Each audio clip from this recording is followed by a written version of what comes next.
Hoy, la Cámara de Administradores de Edificio en Propiedad Horizontal, Fideicomisos Constructivos, Conjuntos Inmobiliarios y Desarrollos Urbanos de la provincia de Santa Fe, primera circunscripción, tiene el gusto de recibir al doctor Néstor Oroño, un experto, abogado especialista en Derecho Penal, muy conocido en toda la provincia de Santa Fe por su desempeño, no solo como abogado litigante, es decir, en el ejercicio de la profesión liberal, como defensor o querellante, como se denomina, sino también como profesor universitario en la Universidad Católica de Santa Fe y en la Pontificia Universidad Católica Argentina, sede Paraná, dictando las cátedras de Derecho Penal y Derecho Procesal Penal, además de su función como escritor, jurista, publicista, que nos ha brindado y nos sigue brindando sus libros y artículos sobre su expertise, la especialidad penal.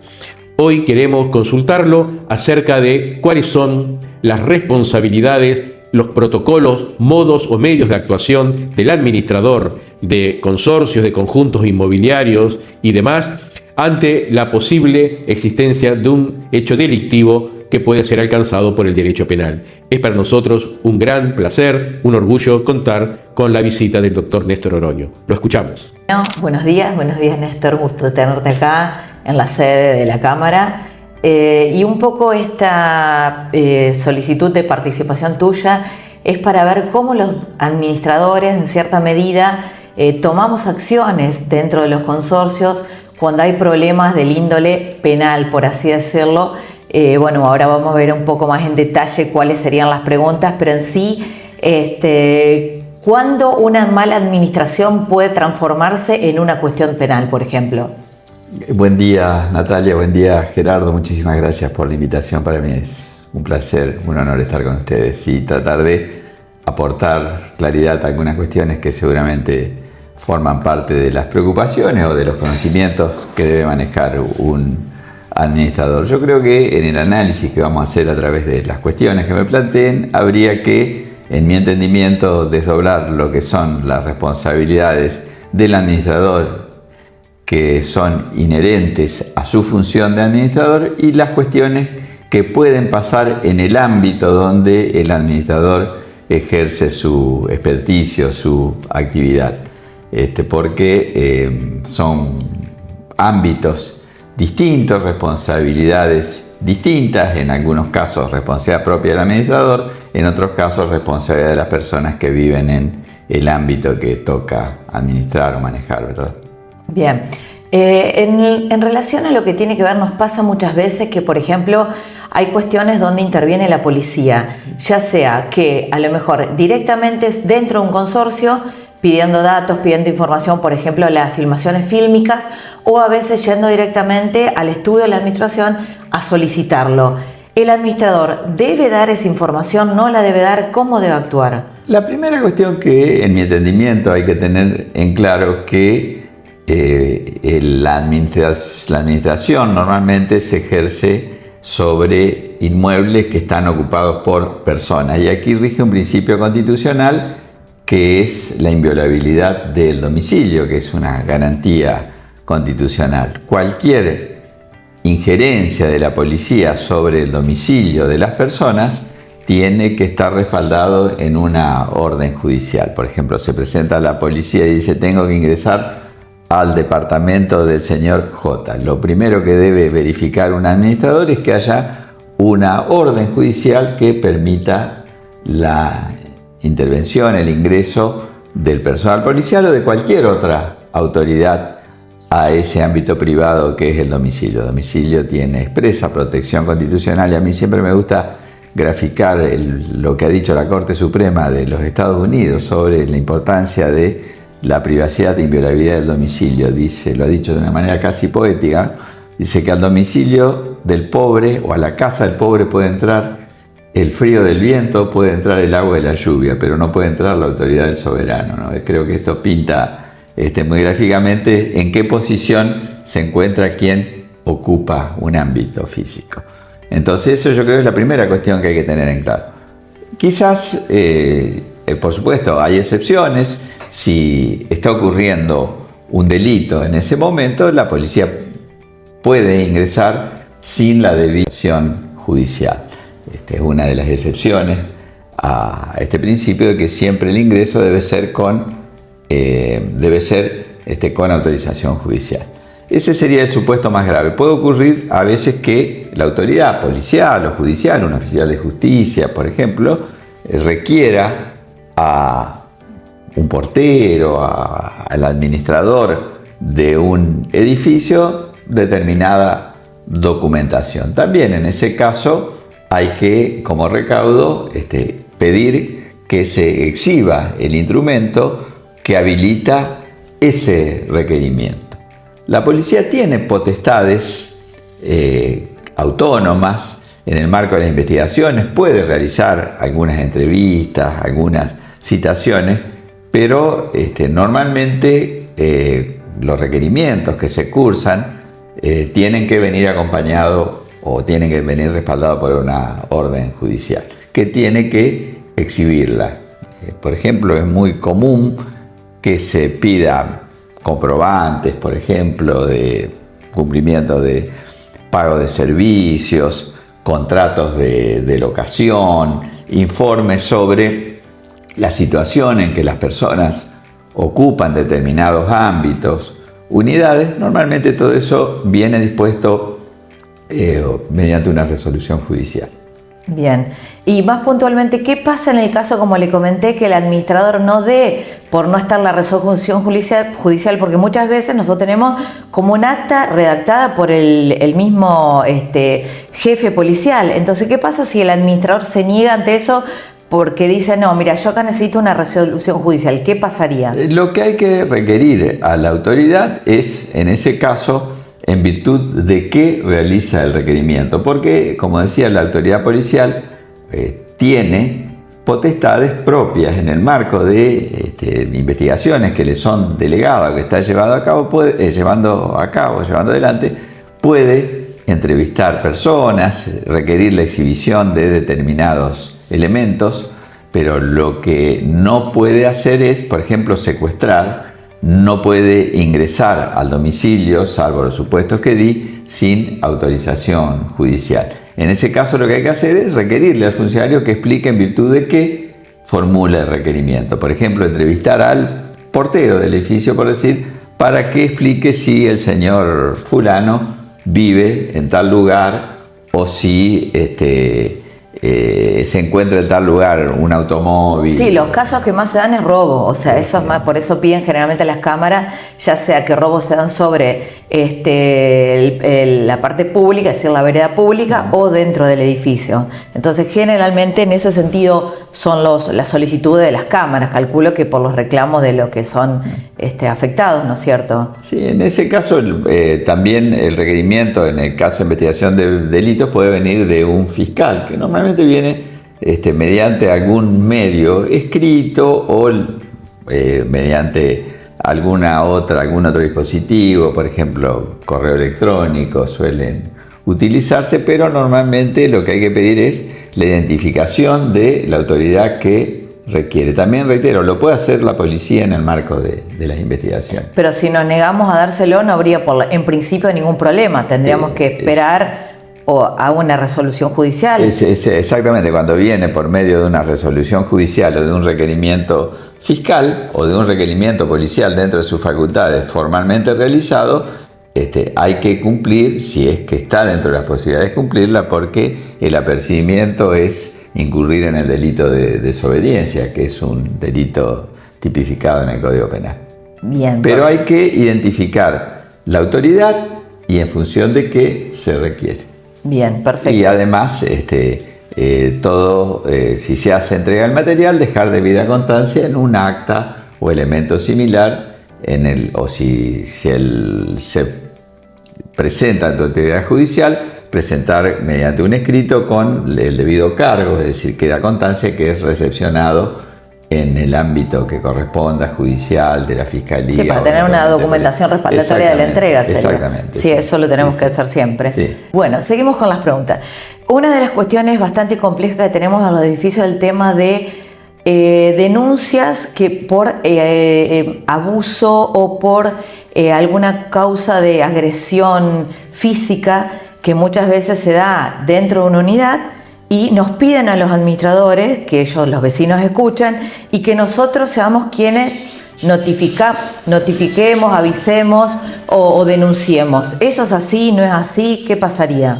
El administrador no es un funcionario público, por lo tanto no tiene la obligación de denunciar. Eso es la premisa que se debe partir. No obstante, por un deber cívico, si se verifica que una persona está en peligro, en ese caso sí corresponde o en ese caso se habilitaría la posibilidad de denunciar. Yo creo que aquí hay que ser muy prudente porque puede que no haya seguridad acerca de lo que esté pasando. Por ejemplo, un ruido, un grito, puede ser un signo equívoco, puede ser un signo de alegría, de angustia, de sufrimiento, de que esté pasando algo grave, pero no es un signo inequívoco. Por lo tanto, en ese sentido hay que ser sumamente prudente y reitero, la premisa es que no tiene la obligación de denunciar, salvo que conozca que hay una persona que está efectivamente en situación de peligro. En ese caso sí surgiría la obligación, el deber de realizar la denuncia. Bien, claro, porque más que nada todo esto que vamos preguntando es en función a cuáles son las responsabilidades del no hacer, sería en nuestro caso, porque si es por eso todo el tiempo nos están pidiendo un sinnúmero de cosas que justamente muchas veces exceden las funciones que tiene el administrador. Si hay una persona en peligro, que uno efectivamente conoce y tiene la posibilidad de conjurar, neutralizar ese peligro, ahí sí hay una obligación de realizar la denuncia, porque hay un delito que se llama omisión de auxilio, es decir, conociendo la situación de peligro para la persona, omite realizar los auxilios necesarios o dar aviso a la autoridad. El artículo 108 del Código Penal. Sin que esto implique peligro para quien tiene ese deber. Es decir, ese es el otro presupuesto. O sea, supongamos que realmente llaman al 911, se detecta que hay una situación de riesgo o X situación.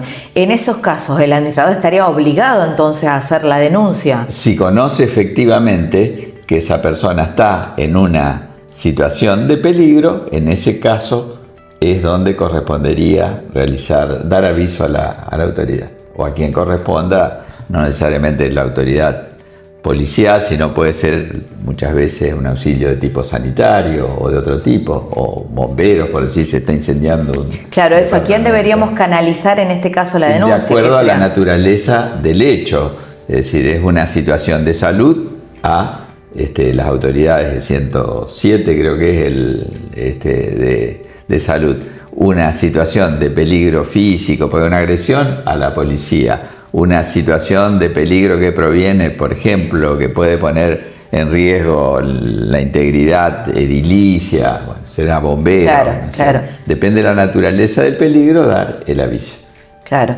En el mismo caso sería, por ejemplo, sería otro caso diferente, que me han planteado, por ejemplo, cuando muchas veces es el portero el que tiene acciones indebidas con los ocupantes. ¿Qué pasa en esos casos? Bien. Que viene una consorcista o otra y te informa que el portero o le espió o realizó un accionar o le dijo algo subido de tono. ¿Cómo sería en esos casos? En ese caso, la responsabilidad es del consorcio, que es el empleador del portero. En ese caso hay que tomar las acciones porque en algún tipo de responsabilidades, por ejemplo, responsabilidades civiles, por los daños y perjuicios que pudiera ocasionar el accionar de este dependiente, hay responsabilidad solidaria entre esta persona y su principal o empleador, que es el consorcio. En la faz penal, en principio, es responsabilidad personal. El responsable personal va a ser, o el responsable penal, va a ser el que realice el hecho, en este caso, el portero. ¿Y en este caso a quién se realiza la denuncia? ¿Contra quién iría? Va a depender de la naturaleza de... puntualmente en el caso de que el empleado genera acciones de de abuso o de alguna situación media compleja. En ese caso, ante el Ministerio Público de la acusación o la policía. Bien. Si se tratara de un delito, por ejemplo, de índole sexual. Claro, perfecto. Bueno, doctor, le hago una última pregunta, si no lo retenemos más. En el caso que haya una denuncia penal, ¿qué es lo que tendría que documentar, preservar o guardar el administrador para evitar posibles contingencias al día de mañana? Los elementos que, si el hecho ha ocurrido dentro del ámbito del edificio donde se ejerce la administración, son principales elementos las cámaras de seguridad. En algunos edificios el registro de ingreso y egreso de personas también son elementos importantes. Y otros elementos importantes son los dispositivos de comunicación personal, computadoras, teléfonos, que son los principales elementos que en el marco de cualquier investigación se secuestran o se requieren. Creo que eso es lo básico. Después, de acuerdo a la naturaleza del hecho, si ha ocurrido un hecho de sangre, lo importante es, o un robo, no alterar la escena del lugar, llamar a la autoridad y que la autoridad tome todas las medidas tendientes a preservar el lugar, preservar lo que se llama la escena del hecho, la escena del crimen, ¿verdad? Y también otra medida que es usual es la comparencia del portero, del encargado, del administrador en calidad de testigo para que personalmente aporte cuanto pudiere conocer del hecho. Esas son las diligencias básicas y siempre, por supuesto, en la medida que la autoridad justifique, acredite el carácter de su intervención, la idea tiene que ser colaborativa, aportando, diciendo aquello que se tiene, que se sabe, pero esto tampoco nos pone en un deber de saber todo o de tener que expresarnos sobre cuestiones que ignoramos. Se dice lo que se sabe. Lo que no hay que presentar ante la autoridad son suposiciones, claro, ¿verdad? Perfecto. Y se aporta lo que se tiene. Lo que no se tiene no se puede obtener o presentar una cosa distinta. Bien, y hablamos cuando un poco no estábamos frente a las cámaras de un protocolo que me comentaste. ¿Podrías detallar un poco más cuál es la idea de informar a los administradores qué tener en cuenta para, digamos, evitar o a la hora de alguna situación conflictiva basarse en eso para actuar, digamos? Sí, creo que es importante tener una guía, un protocolo de actuación que ante las contingencias que puedan presentarse, pienso que no ha de ser fácil la función del administrador, lograr una convivencia armónica, pacífica, compatibilizar todo lo que son los intereses, la forma de vivir de personas quizás de plural extracción, ya sea en su edad, en su formación, en sus actividades, en sus horarios. Entonces es importante ante los problemas que genera la convivencia, y sobre todo en ámbitos que son muy cercanos, y los problemas que puedan presentarse, tener una guía de actuación, un protocolo que, de acuerdo a la contingencia, más o menos indique cuál tiene que ser el accionar, sea del portero, del administrador, ante quién y cómo dirigir las peticiones, las inquietudes, las denuncias, los requerimientos, la colaboración que pueda necesitar a los fines de solucionar los problemas que muchas veces son urgentes, sí, son inmediatos y se plantean quizás en cualquier momento del día. ¿Por qué la importancia de un protocolo? En primer lugar, para direccionar el problema o la solución del problema en la dirección correcta. En segundo lugar, también para salvaguardar responsabilidades personales. Y en tercer lugar, para lograr que actúen las autoridades, los organismos que, conforme a la naturaleza del problema, son los idóneos para entender, para intervenir. Bien.